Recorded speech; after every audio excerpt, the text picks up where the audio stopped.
I won't go anywhere. But I hear the firings have begun, Anthony. We Really? got some exclusive audio of that going down. Oh. Yes. Here's one poor soul trying to save his job. What you do in Initech is you take the specifications from the customers and you bring them down to the software engineers. Yes, that's right. Well, then I just have to ask, why couldn't the customers just take them directly to the software people, huh? Well, I'll tell you why. Because engineers are not good at dealing with customers.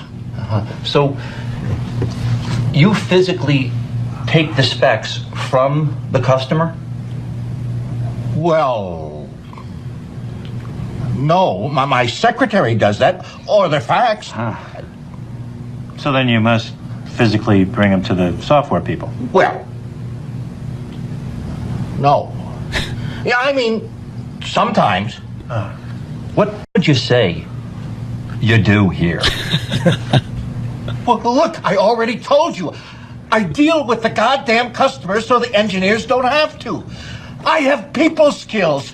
I am good at dealing with people. Can't you understand that? What the hell is wrong with you people?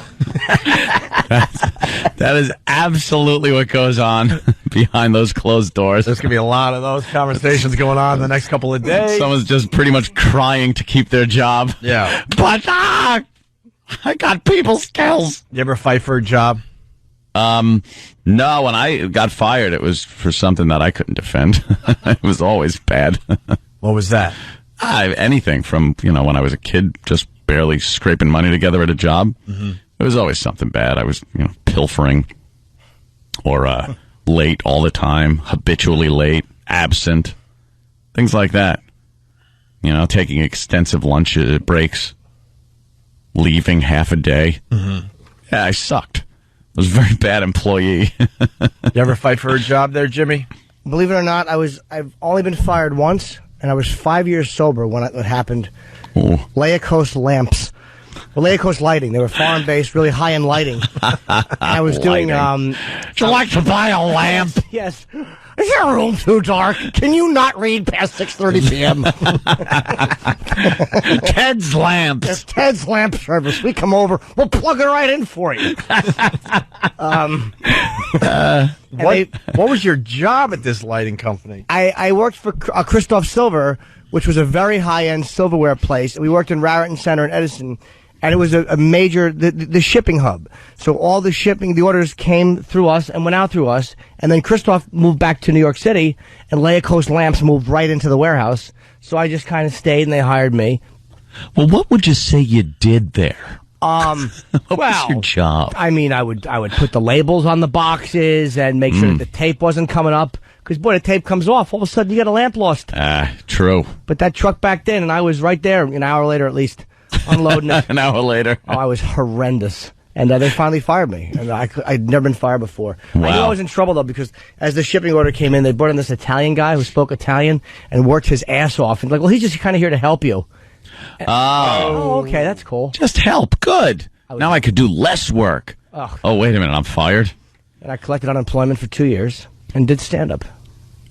See, that's how you got into my career. Good for you. Yeah, it was the best move that ever could have happened to me. Very good. I had Lemonade. I had a boss once. I was habitually late, just late all the time, and I guess he had it at some point. And he had talked to me so many times about it, and I just couldn't. I couldn't get up. I was very tired, very sleepy, and it was a job I hated. So I could get up for this because I enjoyed doing this, but I hated this job, so I was never on time. And he came in one day and he goes, "Why don't you just punch out and go home?" And I was like, "Oh, because I'm late?" He goes, "Yeah." I go, "Okay." And I assumed he just wanted me to go home that day. You're thinking beach day. I took it as a day off. Like, right. Cool, I got a day off. But apparently he never wanted me to come back. Wasn't that your uncle? No, he did that too. That seems to be the way I get fired. You had that happen twice? Because as you're saying this, I'm like, well, Ant's told this story, and it was his uncle that told him not to come to work. Yeah, it was that, and then it was at True Mechanical. And I was working in the shop there, making duct work. And he told me, just leave, go home. Oh, day off. Rock. Oh, wait, I'm done, I'm fired. Oops. Yeah. Do you know I worked for Krausers? Like I was the night guy at the Krausers? You know what Krausers is? It's like it's a little convenience store, and it was in the Brunswick Shopping Center in North Brunswick, and I would close up at like 11 p.m. and we had like a little deli area with meats and stuff. Where I'd make sandwiches, and I noticed that there were little teeth prints in all of the cheeses and the meats. Oh boy! And little black hash droppings. So apparently the mice had been coming in and eating and dropping little mouse duties. And it was infested. It was covered with mouse bites and mouse duty. So I remember I talked to the district manager. I'm like, I can't sell this. This is gross. And he's like, it's all right. Just fine. You can sell it. Oh. He saw the teeth prints and he goes, you can sell it.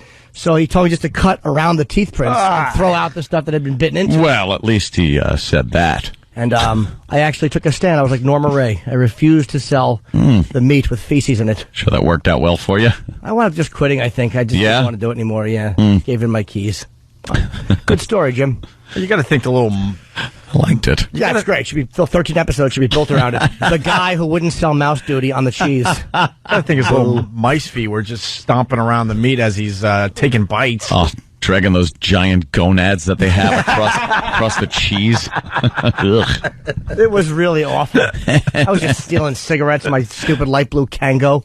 Oh, what a dork. What a punchable white nerd. Stupid cracker.